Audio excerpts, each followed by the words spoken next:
Welcome back to the channel. This is my colleague. What's going on, guys? It's RAO. And I'm Sean, and this is SNR Sports.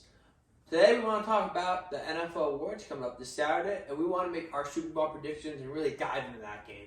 But right before we get into that, we're going to talk about the Pro Bowl game. What a joke, Sean. I'll tell you, this game, I'd rather watch middle schoolers play soccer at recess than watch another Pro Bowl game in my life. Oh my God, it was awful. I have to say, if you're watching the Pro Bowl, I think you're doing something wrong with your life. I don't know why you would waste your time watching that game when you can just see whatever's relevant pop on later. And what I have to say was relevant was the Mac Jones gritty and the Raiders punter interview during the game. He killed that interview. You should watch both of those clips. Those are great. Yeah.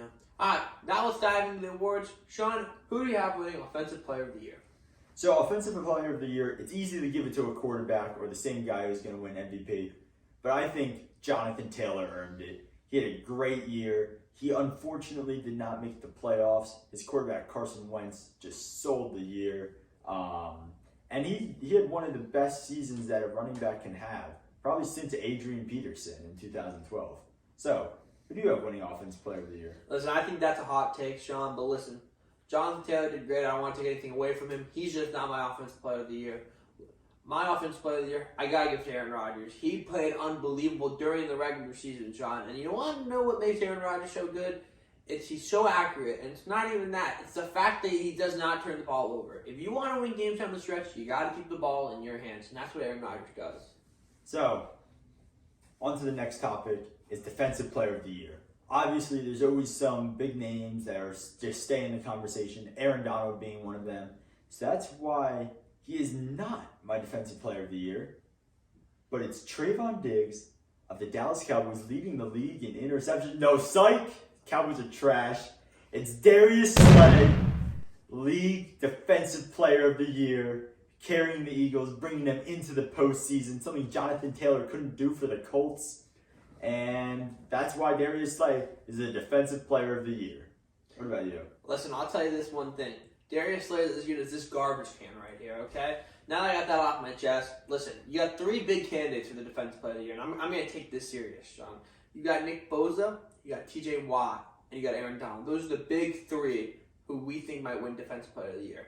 With all that said, I want to go with Dark Horse. I got Von Bell win the Defensive Player of the Year. I think he's been doing great.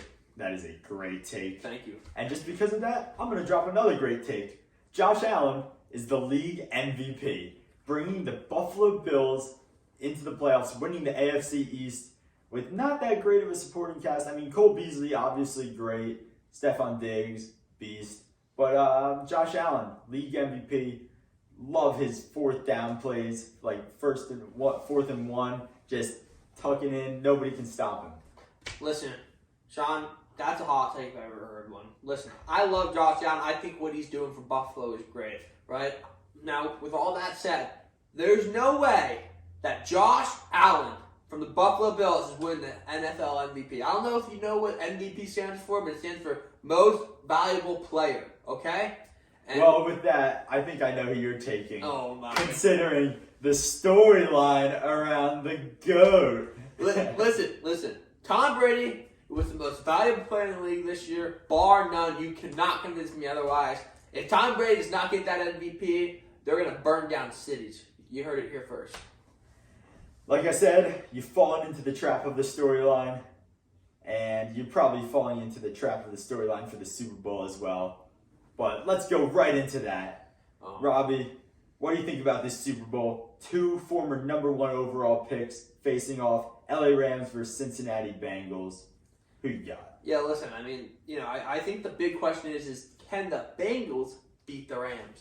And I don't know if they can, Sean. I mean, that Rams team, a lot of big names. You got Aaron Donald, Jalen Ramsey, Matt Stafford, Cooper Kupp, OBJ, Von Miller. The list of names who are just big stud names keeps going on and on.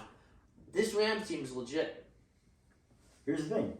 That is a great Rams team. And I think it's great that teams are sleeping on the Cincinnati Bengals. Because you know what? That's happened to the Cincinnati Bengals all year. When the Cincinnati Bengals went to win the AFC North, at the beginning of the season, nobody thought they were going to win that tough division. And then when the Bengals had to play the Chiefs to win the AFC and make it to the Super Bowl, nobody thought the Bengals were gonna take down the Chiefs, especially at halftime. But the Bengals are able to rally back, and they're a tough team to beat. They don't even have an indoor facility, and that's why I think that the Bengals are going to win 32-31. Listen, I love the Bengals, right? They've become a father figure to me, Joe Burrow, Jamar Chase, over this last couple of weeks. I love what they're doing for the city of Cincinnati. I think it's great. But with all that said, I got to use my head, not my heart. And that's why I got to take the Rams. They're going to win 28-10. I hate to say that because that burns, but I can't see a path for this Bengals team to win, Sean. I just can't. All right, so considering that, I want to know, who do you have winning the Super Bowl MVP? Listen, I got the Rams. I think it's going to be, I think they're going to drop at least 20 plus points on the Bengals, so it's going to be an offensive MVP. I got to give it to Matt Stafford. What he's going to do this Sunday, it's going to be great. It's going to cement himself in the Hall of Fame, hopefully. And I got to give it to Matt Stafford. You, Sean? Well, like I said, I think the Bengals are going to win, and I think it's going to be a great game. It's hard to take Jamar Chase as the Super Bowl MVP, considering that he will have Jalen Ramsey guarding him almost the entire game, if not the entire game. But you have to know, Joe Burrow, there's nobody who would rather throw to in the entire world than Jamar Chase. You've seen it the entire regular season. You saw it throughout the postseason, especially versus the Chiefs in the regular season when Jamar Chase had a record game all time. And so I'm going to take Jamar Chase as the Super Bowl MVP of Super Bowl 56.